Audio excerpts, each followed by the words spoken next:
E esse texto ele é bem interessante porque ele faz convergir dois fenômenos, vamos colocar assim, que são muito importantes para o serviço social. Os dois, de alguma forma, a gente falou aqui no nosso curso, vocês conhecem bem. Um é o projeto ético-político do serviço social e o outro é a reforma sanitária. É importante a gente considerar que os dois são partes do mesmo processo teórico, social, porque eles estão, né, referenciados numa perspectiva crítica. O que veio primeiro, a gente pode dizer que o que veio primeiro foi a reforma sanitária, tá? Por que eu estou falando que o que veio primeiro foi a reforma sanitária? O segundo foi o projeto ético-político.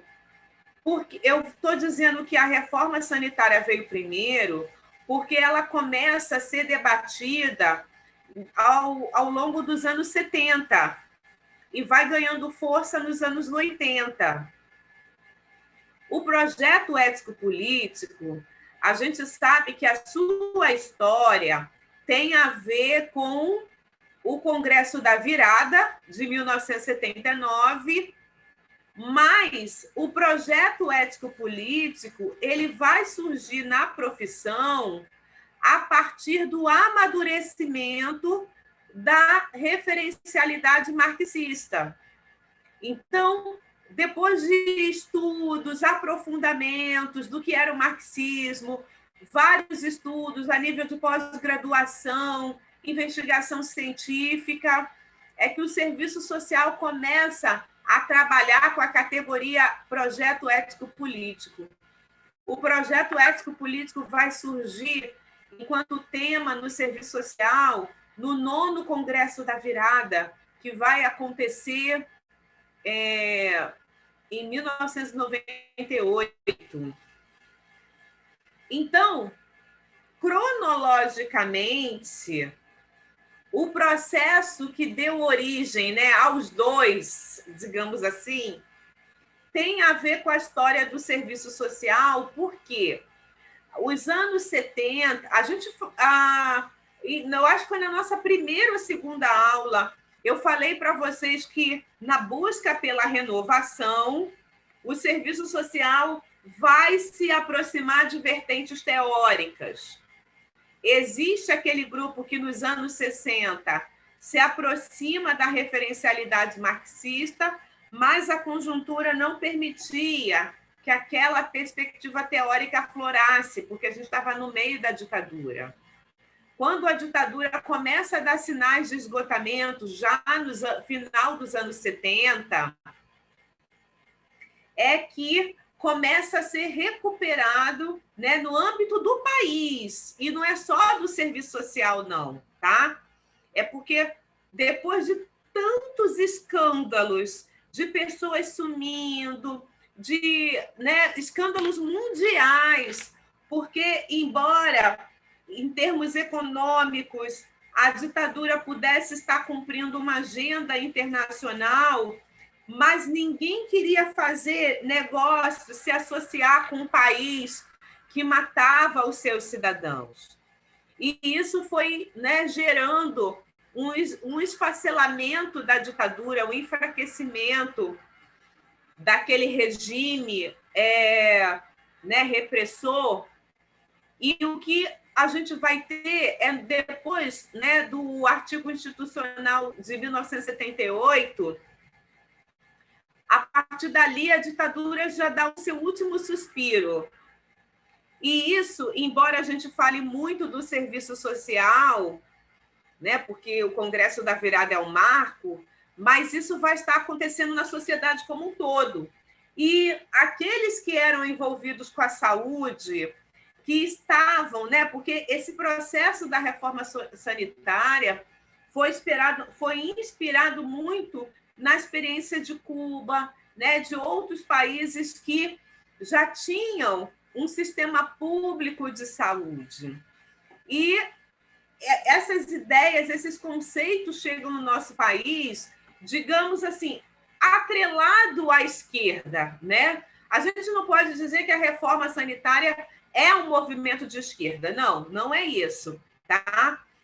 Mas aqueles intelectuais que defendiam a reforma sanitária estavam muito vinculados a essa perspectiva teórica. Médicos, enfermeiros, né, sanitaristas de uma forma geral. Então, por isso que eu estou dizendo que tanto a reforma sanitária quanto o projeto ético-político é parte de um mesmo processo, né, teórico-social, porque, né, fomentados por essa perspectiva teórica, vai haver uma mobilização social, um fortalecimento de movimentos sociais, que, no caso da reforma sanitária, vai ser, assim, muito importante para pressionar a Assembleia Constituinte, que se organiza, né, nos anos 80, para trazer a primeira Constituição brasileira, né, depois da ditadura militar. Então, a gente pode dizer que existe uma sinergia entre a reforma sanitária e o projeto ético-político. Essa sinergia, né, se toca porque os dois são projetos societários. Embora a reforma sanitária ela pense muito o aspecto da saúde, mas o conceito de saúde que está sendo defendido dentro da reforma sanitária é aquele que a gente conhece lá no artigo 2 da Lei Orgânica da Saúde. É uma saúde, né, que pensa suas políticas sociais, econômicas, é um conceito de saúde ampliado.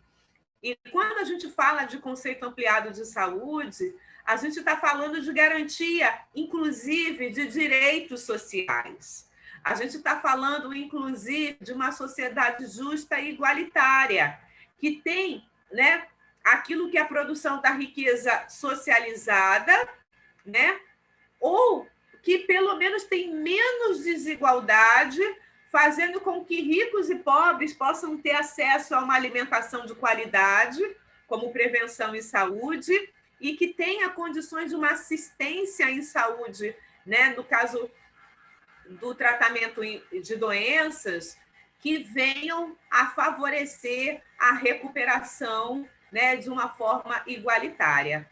Então, a gente precisa pensar, né, e é isso que a Maria Inês Bravo e o Maurílio Castro vão mostrar nesse texto. Então, né, já na apresentação vai dizer que o fortalecimento do projeto ético-político-social e da reforma sanitária, né, são dois desafios, porque, obviamente, se os dois fazem parte de uma mesma concepção teórica e social, os dois estão na contramão daquilo que o neoliberalismo, né, a partir dos anos 90, traz para a sociedade. Então, essa reflexão deles, eles vão dividir, né, de uma forma cronológica também, porque eles vão fazer algo que é muito didático para a gente que lê o texto. Eles vão fazer uma busca da construção da política de saúde no país.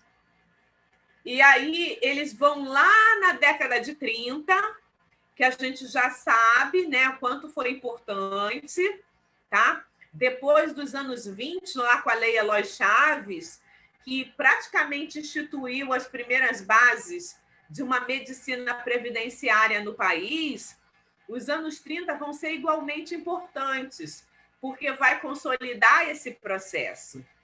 Então, eles vão fazer, né, esse recorte cronológico no texto. Primeiramente, eles vão pegar um período, né, que vai de 30 a 79, ou seja, vai cobrir todo o período conservador, né, se a gente olhar daquilo que é o aspecto do serviço social e da construção ética, e também daquilo que é a construção em saúde, porque a gente sabe que, né, a gente viu isso quando falou da Lei Orgânica da Saúde. Tudo que é anterior aos anos 80 foi sendo construído dentro dessa questão da saúde atrelada à ocupação. Não tinha uma perspectiva universalizante.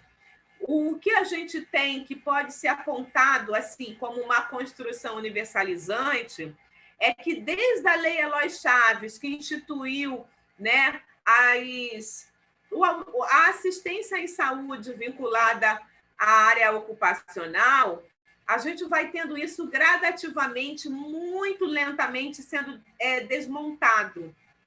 Eu acho que o evento mais importante vai acontecer, né, quando a gente tem a unificação das caixas, né, previdenciárias, a unificação no Instituto de Previdência Social, né, em 1966, mas a gente não avança em termos conceitual, né? O paradigma de saúde continua sendo focado na doença, né, na cura, não numa perspectiva preventiva.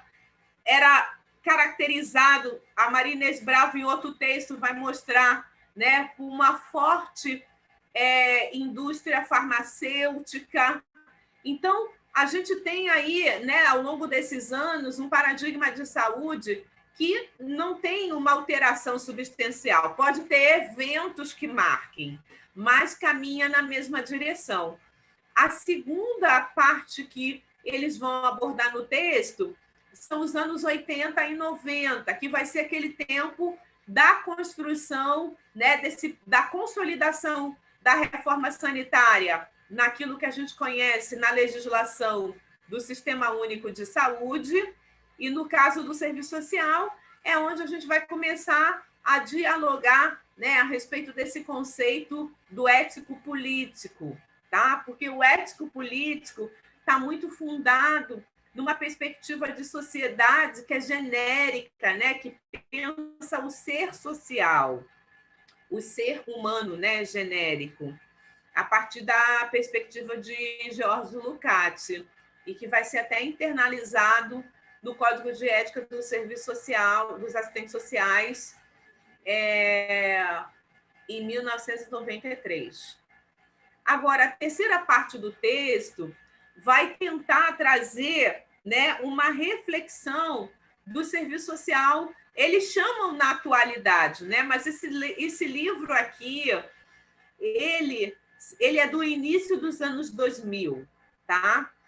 Então, assim, a gente já está quase que... Ele tem quase 20 anos, esse livro, né? E é uma coletânea muito importante ainda, né? Porque, obviamente, esses processos permanecem, mas, obviamente, que a saúde também já incorporou outros elementos, né?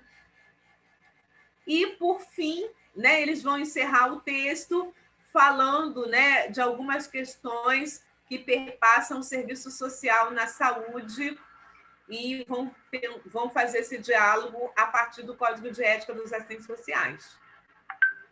Então, assim, né, a gente precisa olhar essas 4 partes do texto, né, para a gente criar na nossa cabecinha essa articulação do projeto ético-político do serviço social e da reforma sanitária. Tá? Alguém quer falar alguma coisa? Olha aqui, ó, na nota de rodapé, está dizendo que o texto foi revisto e sintetizado, tendo como referência um artigo publicado na coletânea Saúde e Serviço Social em 2004. Em 2004 é o texto original. Então, esse daqui que está na coletânea, né, da Federação Nacional de Assistentes Sociais, então é mais antigo. Vamos imaginar que ele é de 2005. Então, ele já tem pelo menos quase 16 anos, né? Mas se a gente pensar, 16 anos é super jovem, né? Super recente, se a gente considerar aquilo que são, né, a lentidão dos processos societários. Então, né, a autora vai dizer que, assim, vai pegar um grande período, né? Eu acho que é assim meio perigoso quando a gente pega um período tão longo como os anos 30 a 64, porque a gente deixa passar, né? Assim, é criar um nivelamento por cima, né? Mas, como eu falei para vocês, realmente, se a gente fala de saúde, o paradigma não se modificou tanto. E também se falar do serviço social, né? A gente está falando, ainda que nesse período o serviço social tem vertentes diferenciadas, mas é uma perspectiva conservadora. E, obviamente, a atuação do serviço social dentro dessa perspectiva também vai, dentro da saúde, também vai ser conservadora. Eu não sei quem leu aqui já um texto do Maurílio, a saúde e serviço social, ele vai dizer como que imperavam, né, o serviço social de caso, uma perspectiva individualizante, né, centrada no indivíduo. Então, né, o serviço social nesse período permanece, né, com essa perspectiva conservadora, mas do âmbito da saúde também vai ter essa inserção. O que os autores vão chamar a atenção aqui são algumas ações, né, que vão acontecer na área da saúde. E aí eles começam a criar subdivisão, né, falando de uma conjuntura dos anos 30 a 45, né, que é o período que a profissão surge, se consolida, tem a sua expansão, mas algo de importante é que a formação profissional também se pautou desde o seu início em algumas disciplinas relacionadas à saúde. Pessoal, a experiência que está acontecendo no mundo, assim, por exemplo, a Mary Richman, ela desde o seu início, quando ela faz lá a Escola de Filantropia Aplicada, né, lá na Universidade de Colômbia, eles tinham uma vertente de serviço social que já conseguia ter, né, uma visibilidade daquilo que a gente tem hoje, né? A gente tem serviço social em várias áreas. E naquela época, desde aquela época, a Mary Richman, se vocês lerem aquele texto, né, que é um clássico da Martinelli, Serviço Social, Identidade e Alienação, vocês vão perceber que ela já trabalhava lá nos Estados Unidos com serviço social sócio-jurídico, com serviço social na assistência social, né, e no universo escolar também. Mas outras experiências, e principalmente quando chega na América Latina, chega muito vinculada à perspectiva de saúde. Desde a nossa origem, a gente foi aqui no Rio de Janeiro, né, o texto que nós vimos aqui da Marilda Yamamoto falou que o serviço social começou na escola de enfermagem Ana Nery, mas a primeira experiência de serviço social na América Latina, né, daquele texto do Manrique, não me lembro do primeiro nome, me desculpa, mas o sobrenome é Manrique. O serviço social na América Latina, né? Ele fala desse, é o título do livro. Ele vai dizer que a primeira experiência do serviço social na América Latina foi com o ministro, né? Ele tinha um cargo que configurava como ministro da Saúde no Chile. E ele vai lá para a Bélgica, né? Ele era médico, mas ele vai para a Bélgica ver um monte de assistentes sociais revolucionando a saúde, né? Com uma perspectiva, né? Dos determinantes sociais, embora eles não entendiam e não chamavam assim ainda, mas ele via a importância, um médico, né, viu a importância de ter uma atuação social ali na área da saúde. E a primeira experiência de serviço social na área da saúde na América Latina vai vir por meio do Chile. E isso vai ficar muito caracterizado, né? E o serviço social, né? Em muitas universidades colocam o serviço social, né, de verde. A nossa cor é verde, né, pelo CRES também, porque é um reconhecimento aí da área da saúde, tá bom?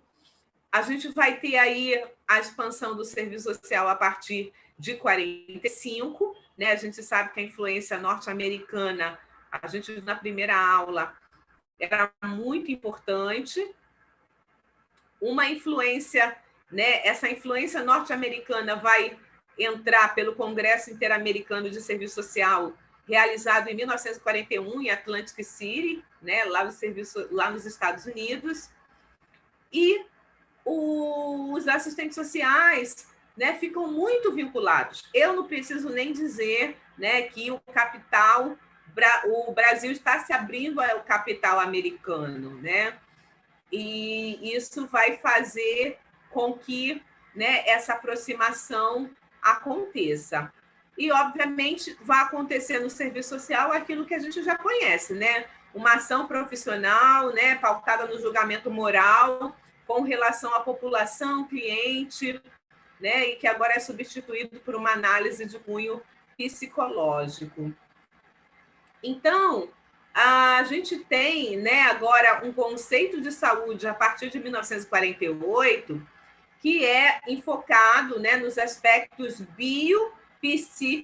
psíquicos sociais, né? Uma perspectiva multiprofissional, né, que percebe os determinantes sociais da saúde, né, mas que, né, ainda vai ter toda uma perspectiva, né, que ainda não percebe, né, essa ampliação em saúde, mas é um avanço, né, porque os órgãos internacionais já estão dialogando, né, a necessidade, principalmente nos países periféricos, né, que incide uma questão social muito forte sobre a população e que tem um impacto muito grande em saúde. Por isso, a requisição de uma equipe multiprofissional, né, que vai permitir suprir a falta de profissionais com a utilização de pessoal auxiliar em diversos níveis. Vai permitir ampliar a abordagem em saúde, introduzindo conteúdos preventivistas e educativos. E também vai contribuir para criar programas prioritários com segmentos da população, dada a inviabilidade de universalizar a atenção médica e social, né? Então, assim, há um avanço, mas a gente sabe que é restrito, né, aí a determinada parcela da sociedade. E aí o assistente social, ele vai se consolidar na saúde a partir de uma perspectiva educativa, né, com uma intervenção normativa no modo de vida da clientela, né? Como se, né, aquela questão da criminalização da pobreza, né, da perspectiva moralizante sobre as famílias, porque havia um entendimento que a pobreza era uma área, vivia de forma insalubre, associando pobreza, né, a maus hábitos de higiene, e que ali era berço, né, para ter muitas doenças. A gente vê isso muito retratado, eu não sei quem gosta de literatura brasileira, né, mas naqueles livros que retratam esse Rio de Janeiro boêmio, né, desse período dos anos 40, 50, né, a gente vê como que as ruas eram insalubres e várias doenças, né, haviam ali nesse contexto. E o serviço social vai entrar com uma abordagem educativa, né, desses programas prioritários estabelecidos pelas normatizações da política de saúde. Eles falam, né, da consolidação da política nacional de saúde no país, né, com ampliação dos gastos com assistência médica pela previdência social, né? A gente já percebia.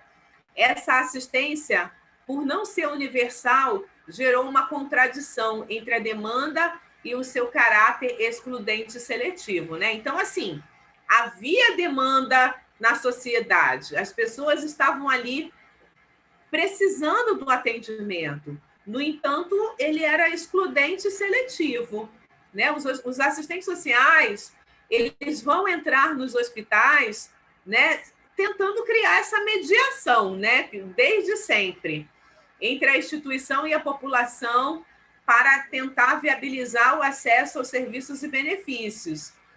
E aí vai estabelecer aquela instrumentalidade, né, que vai se instituir como clássica no Serviço Social da Saúde, o plantão, a triagem, a seleção, o encaminhamento, a concessão de benefícios e a orientação previdenciária. Mas a gente sabe, né, que havia coparticipação dos beneficiários, né? A assistência social, a previdência social, ela já nasce com esse caráter, né, da contribuição. Então, a saúde também passa a ser acessada mediante, né, esse custeio dos próprios, parcialmente dos próprios beneficiários, né?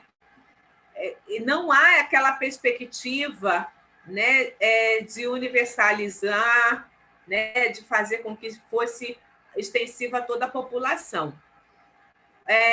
Os programas assistenciais, o entendimento naquele momento era do salário indireto, né, que é aquele tipo de subsídio, né, que é pago pelo trabalhador, pela empresa, pelo poder público. Então, havia, né, assim, uma série de contradições. A década de 50 também vai estar caracterizado por essa aproximação com os Estados Unidos e que, né, ainda vai se caracterizar por uma atenção, né, a uma medicina, né, que vai só nos anos 60 ter o entendimento de medicina comunitária, né, que é essa mais coletiva. Os profissionais do serviço social vão ter como espaço de atuação na área da saúde os hospitais e os ambulatórios, tá? Apesar de já haverem centros de saúde, né? Que seriam aquela dimensão mais da promoção em saúde, né? Porque os centros de saúde já existiam desde os anos 20. E nesses centros de saúde era onde eram ofertados, né, o pré-natal, a assistência de saúde infantil, pré-escolar, tuberculose, verminose, laboratório, e as atividades que tinham como proposta fundamental introjetar na população a educação sanitária por intermédio de educadores de higiene. Olha aí, já pensou se a gente estivesse atuando até hoje como educadores de higiene, né, e professores instruídos em assuntos sanitários? Os centros de saúde, eles contavam, né, com médicos, enfermeiros e visitadores. Os assistentes sociais não foram absorvidos nesse espaço, somente em 1975. Você vê que a perspectiva, né, o que a gente tem hoje, por exemplo, a inserção em postos de saúde, em equipes, né, da estratégia de saúde da família, é um avanço muito grande. Os assistentes sociais, nesse contexto aqui, né, estavam na assistência à saúde nos hospitais e ambulatórios. Só em 1975 passam a constar nos centros de saúde. Então, né, o que eles se perguntam, por que os assistentes sociais na saúde priorizaram suas ações em nível curativo e hospitalar? Pergunta de $1 milhão, né? Mas a gente até sabe, né? Assim, se a gente começar a olhar para dentro daqueles assistentes sociais daquele momento, né? Mas os autores, né, a Maria Inês Bravo e o Maurílio, levantam algumas hipóteses para isso, né? Primeiro, eles vão dizer, né, porque terminava se concentrando a preocupação na ampliação da assistência médica hospitalar. E os profissionais eram importantes para lidar, né, com essa contradição entre a demanda e o caráter excludente, né, e seletivo. Então, o assistente social terminava... Eu me lembro de uma palavrinha que tinha no livro da Gordon Hamilton, vocês não devem ter ouvido falar dela. Ela era do Serviço Social de Casos, e eles faziam uma coisa que se chamava de elegibilidade, né? E mais comumente chamado como triagem, né? Hoje a gente faz estudo socioeconômico, né? Tá chique hoje. mas naquele momento eram eles que faziam a escolha de Sofia, os assistentes sociais, né, na área da saúde. E os centros de saúde, né, como segunda hipótese, que fazia com que os assistentes sociais se centrassem na cura, né, na atenção curativa, é porque lá nos centros de saúde, os visitadores, né, faziam aquela parte, né, que os assistentes sociais faziam, né? Isso que o agente comunitário de saúde faz hoje, né? Eles vão à casa, eles andam numa localidade, no território, e naquele momento eram, né, os visitadores. Então, esse é o segundo argumento, né? É importante a gente definir aqui os argumentos que podem ser questão de prova. O terceiro argumento, né, que os autores apontam que talvez seja a explicação para os assistentes sociais se centrarem mais no aspecto curativo, é a pouca penetração da ideologia desenvolvimentista no trabalho profissional na saúde, né?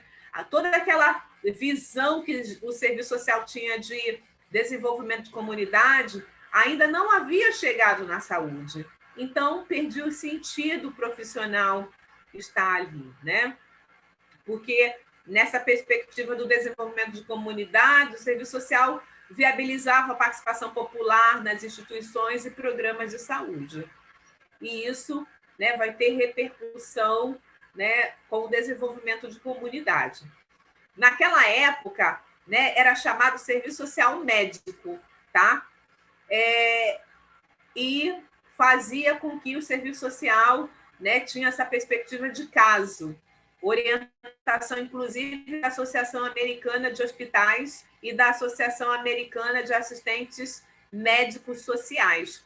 Pessoal, assim, eu pesquiso muito o serviço social nos outros países, sabe?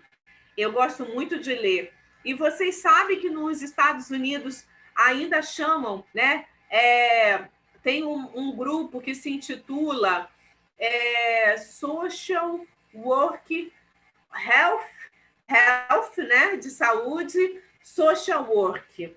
Eles ainda se intitulam como assistentes médicos sociais.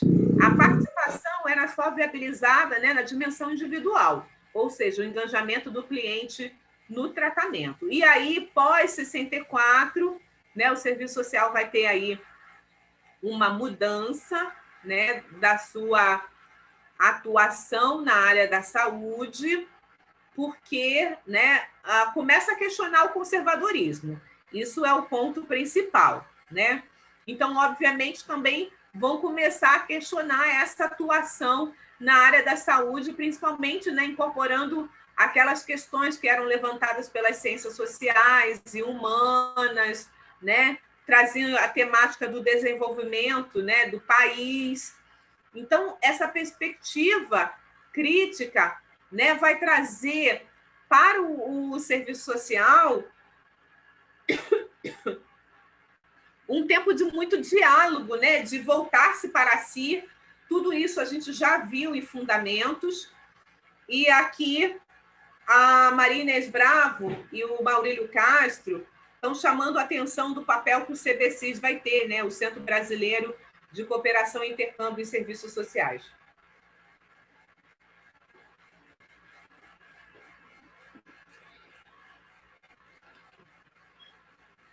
E o período vai ser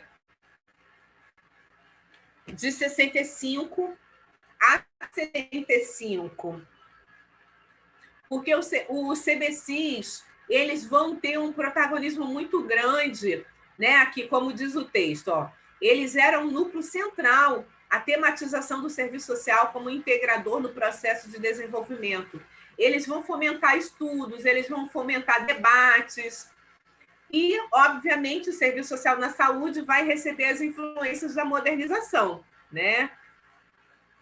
Que a gente já leu aqui e já entendeu.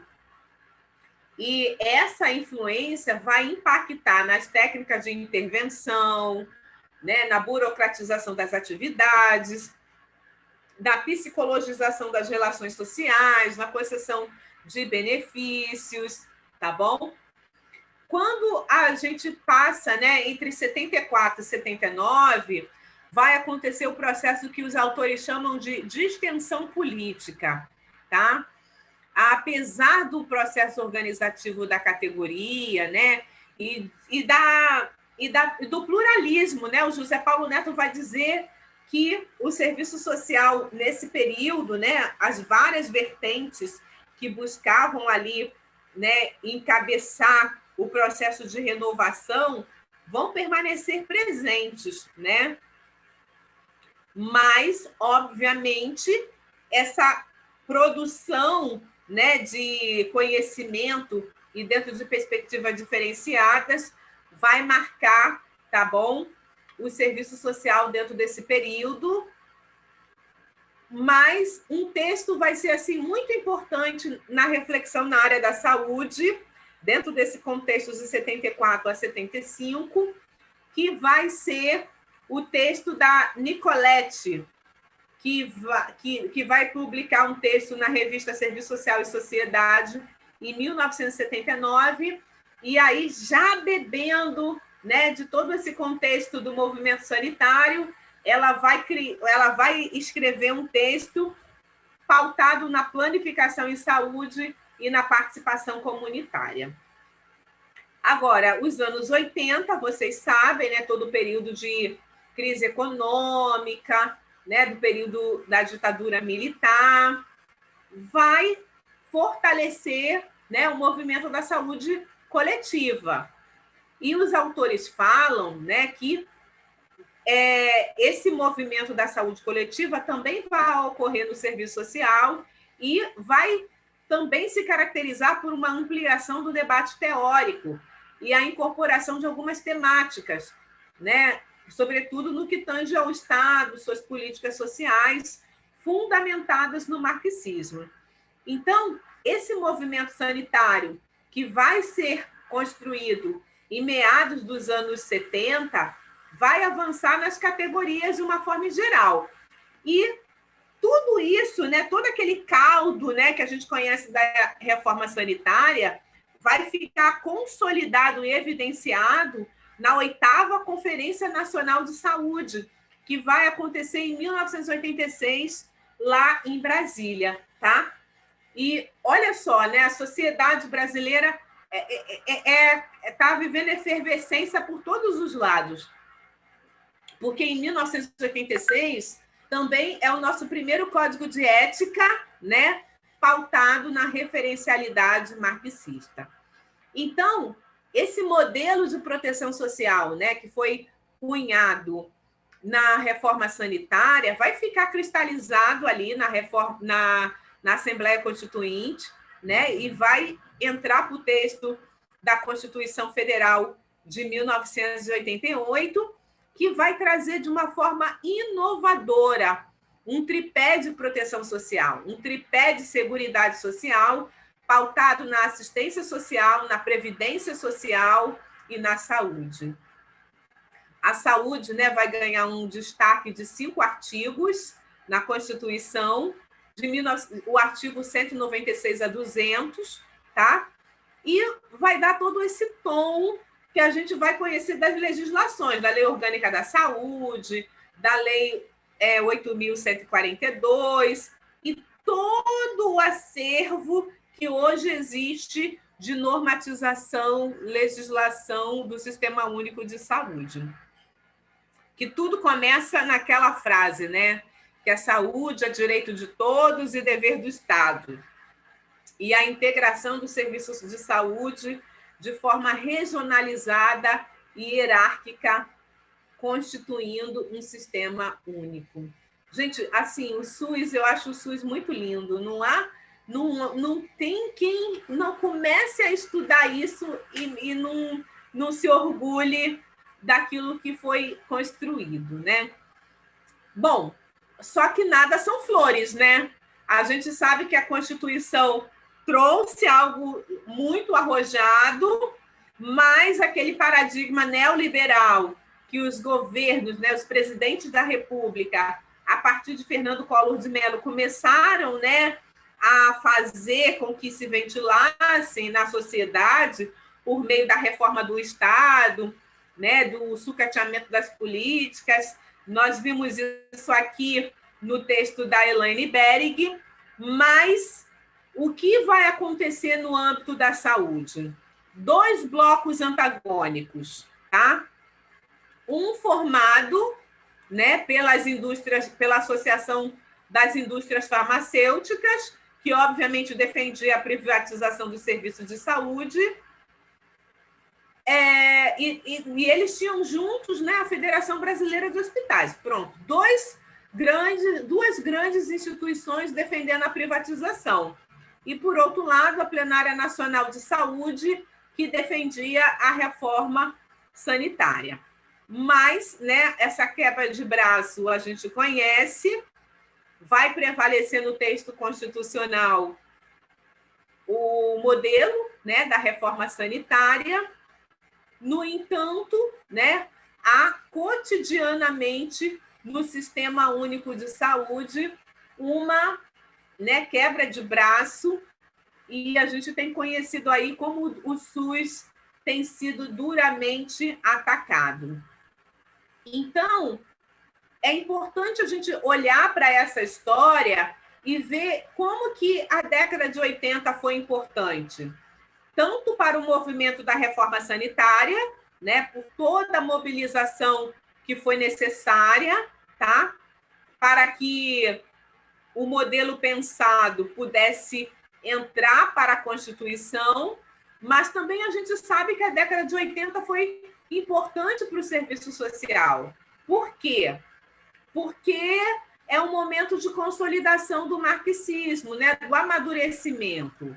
E como os autores falam aqui, né, num balanço do serviço social na área da saúde nos anos 80, mesmo com todas essas lacunas no fazer profissional, observa-se uma mudança de posições, a saber, a postura crítica dos trabalhos em saúde apresentados no Congresso Brasileiro de Assistentes Sociais de 85 e 89, a apresentação de alguns trabalhos em congressos brasileiros de saúde coletiva, a proposta de intervenção formulada pela Associação Brasileira de Ensino e Pesquisa em Serviço Social, né? Naquela época ainda era a ABES, e também a Associação Nacional de Assistentes Sociais e o Conselho Federal de Assistentes Sociais, que hoje é CEFES, né?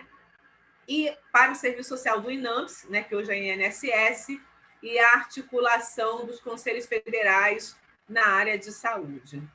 Então, quando chegamos na década de 90, né, a gente sabe, né, quanto que é insuficiente a produção sobre as demandas postas à prática em saúde, né? Então, o serviço social nos anos 90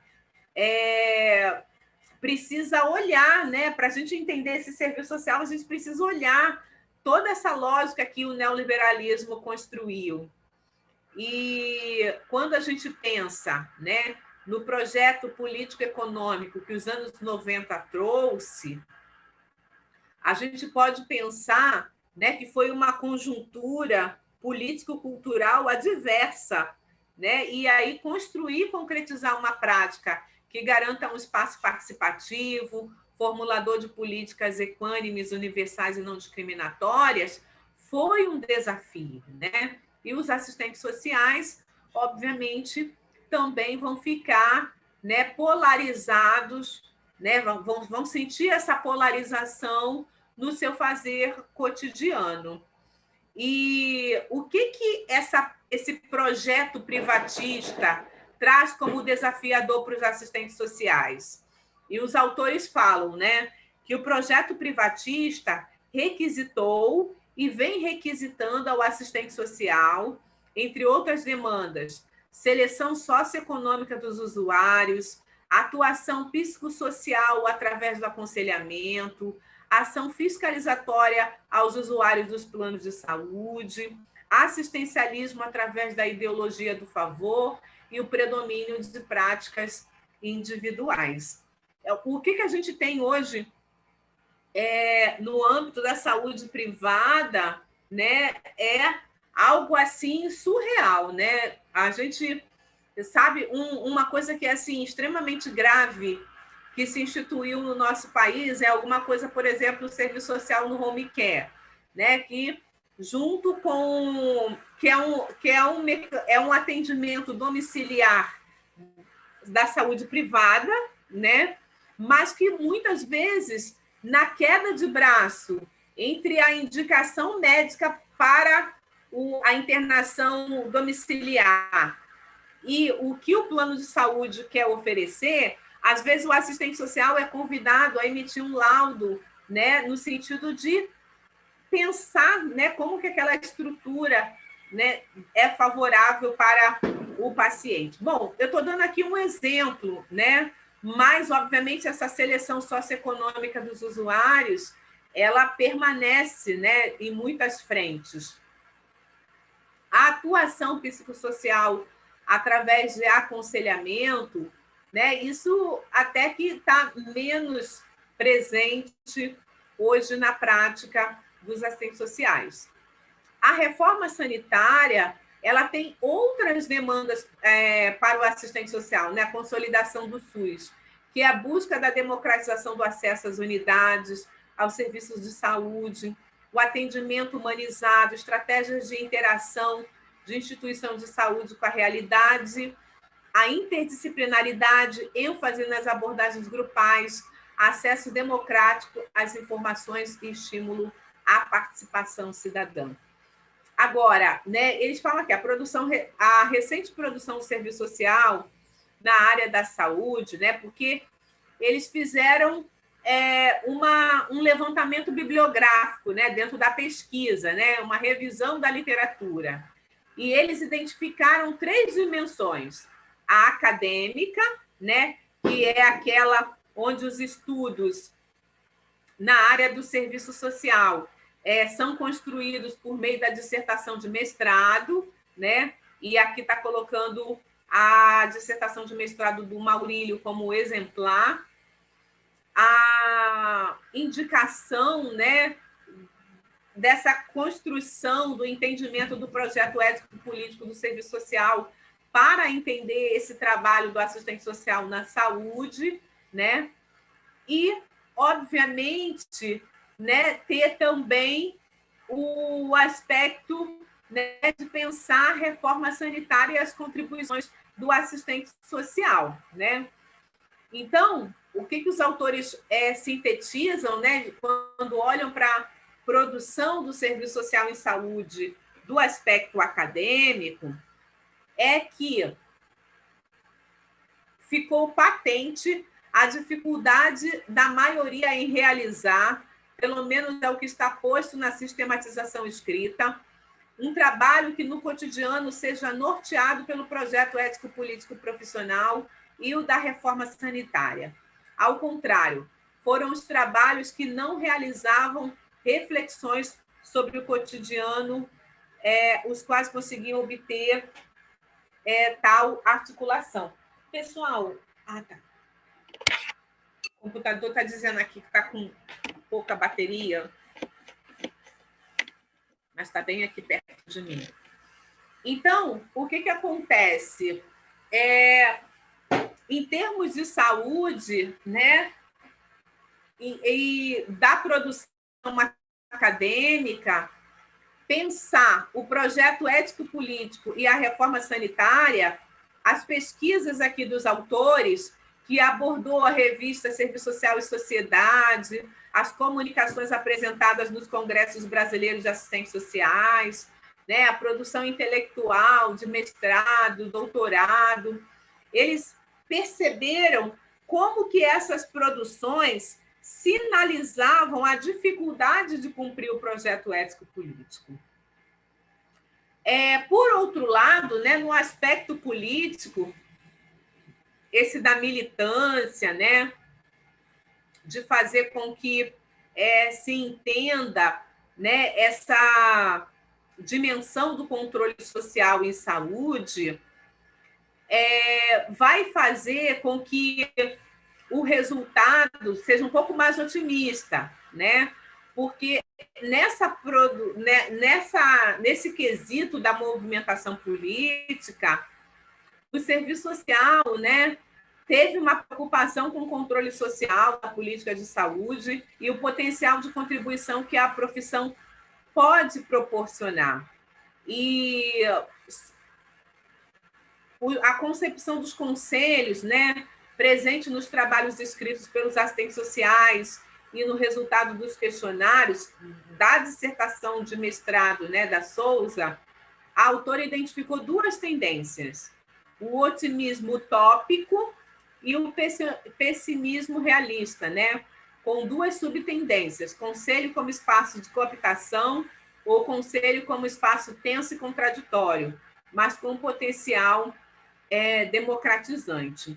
Bom, é otimista, mas poucos trabalhos de assessoria aos conselhos desenvolvidos por assistentes sociais, pouca participação dos assistentes sociais de unidades de saúde nos conselhos e uma incidência pequena de participantes de conselho com uma concepção de saúde voltada para o mercado, né?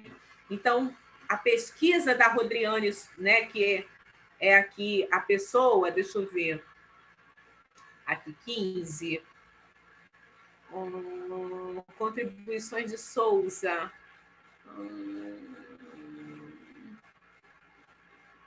Tá, eu tenho que ir lá agora para ver quem é essa Souza para falar para vocês.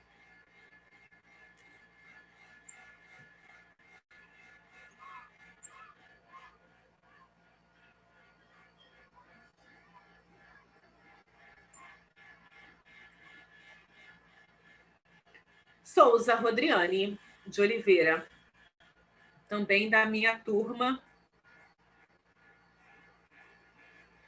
da época da graduação. Meus colegas todos famosos. Então, queridos,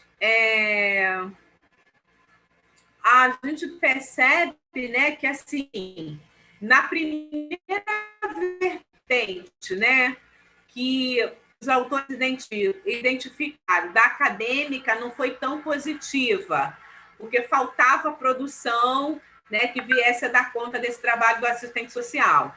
No aspecto político, e eles estão se baseando na dissertação da Rodriane, foram mais favoráveis porque encontraram assistentes sociais preocupadas com o controle social, embora tivesse, assim, algumas situações que né, apontaram ali alguma certa preocupação. E o trabalho profissional nas instituições, né, aquela dimensão ali realmente da prática, né, da atuação do cotidiano profissional.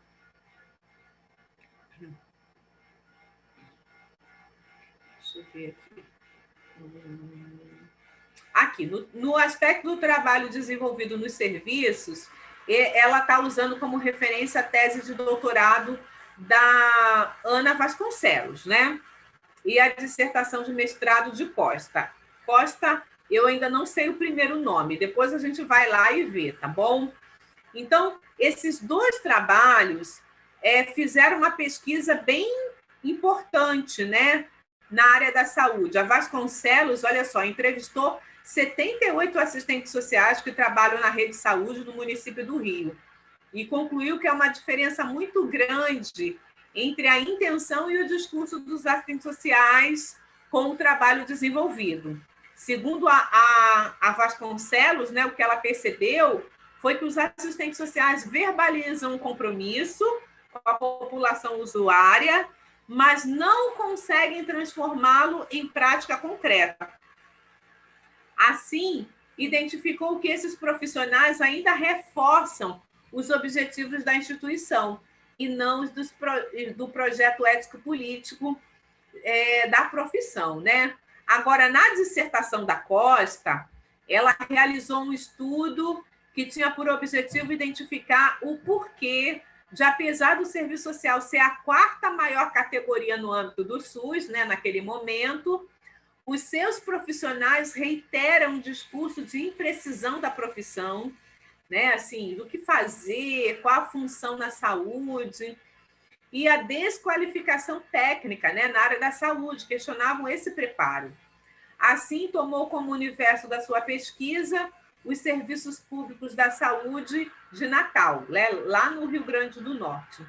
A autora parte do princípio de que só se pode pensar o trabalho dos assistentes sociais tomando como marco de análise o trabalho coletivo em saúde, claro. E, a partir dessa hipótese, Costa afirma que a legitimidade do serviço social na saúde se dá pelo avesso, pois essa profissão vem tendo sua utilidade nas contradições fundamentais da política de saúde. Ou seja, né, o serviço social é importante no aspecto da saúde, naquilo que é a negação do direito, né, do acesso. Mas isso não vem sendo encarado pelos profissionais de serviço social como trabalho. Daí a imprecisão discursada pelos mesmos. Obviamente, a autora acredita na possibilidade de uma outra ação do serviço social na área da saúde, mas considera que a superação do modelo médico hegemônico, com vistas à efetivação do projeto da reforma sanitária, é essencial para a reconstrução dos processos de trabalho em saúde ou se insere no trabalho dos assistentes sociais, né? Então, toda essa produção que eles analisaram, né, do Matos, da Souza, da Costa, da tese da Vasconcelos, identificou ainda a necessidade de ruptura com o serviço social tradicional, né? Para que, obviamente, um projeto ético-político possa ter um avanço. E aí, já chegando, né, no terceiro ponto do texto, né, quando os autores percebem os desafios do serviço social na área da saúde. O ponto de partida deles é a eleição do Lula, em 2002, né? Vocês viram aqui o ano do texto, e, obviamente, né, o programa de governo, né, era a primeira vez que o Lula ia assumir, né? Era o seu primeiro governo. Então, o programa de governo vai trazer, né, toda essa concepção da reforma sanitária, um direito fundamental, compromisso, né, do acesso universal, integral. O ministro da Saúde, né, que o Lula elege, por exemplo, era um dos ícones, né, da reforma sanitária. E, obviamente, ele vai incorporar a agenda ético-política da reforma sanitária. Vai construir a integralidade, a intersetorialidade, o estabelecimento da cooperação entre ensino, gestão e atenção, o controle social. Então, assim, pela primeira vez, a saúde, né, estava vivendo assim aquele momento mais favorável da implementação do Sistema Único de Saúde. Então, vejam bem, essas estratégias, né, vão terminar viabilizando os objetivos e metas, tá? Que o SUS visava, como a política de educação, a capacitação continuada de conselheiros de saúde, o acesso à informação, a ênfase na educação para a saúde, a ampliação das contratações de agentes comunitários de saúde, o fortalecimento do programa de saúde da família, né? 2002, assim, esse governo Lula foi realmente assim muito favorável para a implementação do SUS.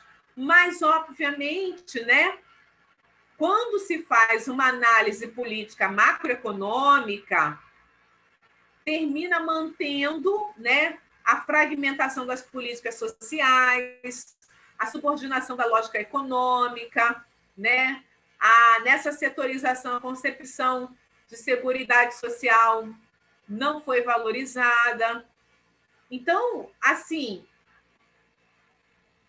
embora tendo muito avanço do aspecto daquilo que o movimento, né, sanitário apregoava, o projeto privatista mantinha ainda as suas bases, né? E o que acontece, né, é que vai permanecer ainda a focalização desse financiamento de alguma maneira. O serviço social nos anos 90, né, ele é marcada, né, pela hegemonia da tendência da intenção de ruptura, porque ele já atingiu a sua maturidade intelectual, né? Então, isso vai contribuir para que na saúde, onde o embate, né, entre reforma sanitária e modelo privatista é muito claro, né? O serviço social ele vai, né, se manter, né, dentro de uma perspectiva que tem presente essa luta, né? E dentro desse embate, os autores vão dizer que 3 expressões são muito importantes dentro dessa, né, dentro dessa correlação de força. A primeira é a constatação de que ainda existe na categoria segmentos de profissionais que, ao realizarem a formação em saúde pública, passam a não se identificar mais como assistentes sociais, recuperando uma autoapresentação de sanitaristas, né? Isso acontece demais. Eu conheço algumas, né, que passam a ser sanitaristas, né, querem ser identificadas assim, mas a identidade de assistente social já não aparece tanto. A segunda tendência é resgatar o exercício profissional, né, um privilegiamento da intervenção no âmbito das tensões produzidas subjetivamente pelos sujeitos e tem sido autodenominada por seus executores como serviço social clínico. Nesse contexto, né, do início dos anos 2000, realmente ficou muito forte. Eu acho que agora está mais forte, né? Existem grupos. No ano passado, teve um curso inteiro de serviço social clínico, né? E algumas práticas de saúde, como, por exemplo, né, em comunidades terapêuticas, em áreas da saúde mental, terapias de família, às vezes isso fica muito nítido, né? E, por fim, percebe-se gradativamente o discurso da necessidade da criação de entidades ou da realização de fóruns de capacitação e debates dedicados à importância da produção de conhecimento do serviço social, né? Então, a gente tem aí aquilo que foi construído ao longo dos anos, né, que faz com que o serviço social tenha esse desafio, né, de vivenciar as contradições que existem na área da saúde, mas também pensar nas próprias contradições que existe enquanto trabalhador assalariado, né? Porque, obviamente, existe uma função social da profissão na divisão social e técnica do trabalho, e quando, né, a gente se percebe como assalariados, né, vendendo a força de trabalho dentro desse mercado, né, altamente excludente, né, alienador, e que faz com que os profissionais sejam desafiados. Os autores falam que o trabalho do Serviço Social da Saúde deve ter como eixo central a busca criativa e incessante da incorporação dos conhecimentos, das novas requisições à profissão, articulados aos princípios, né, dos projetos de norma sanitária e ético-político do serviço social. É interessante que a prova, né, que vocês estão fazendo, né, deve se pautar muito, né, dentro dessa construção, porque, obviamente, é o perfil profissional que se deseja.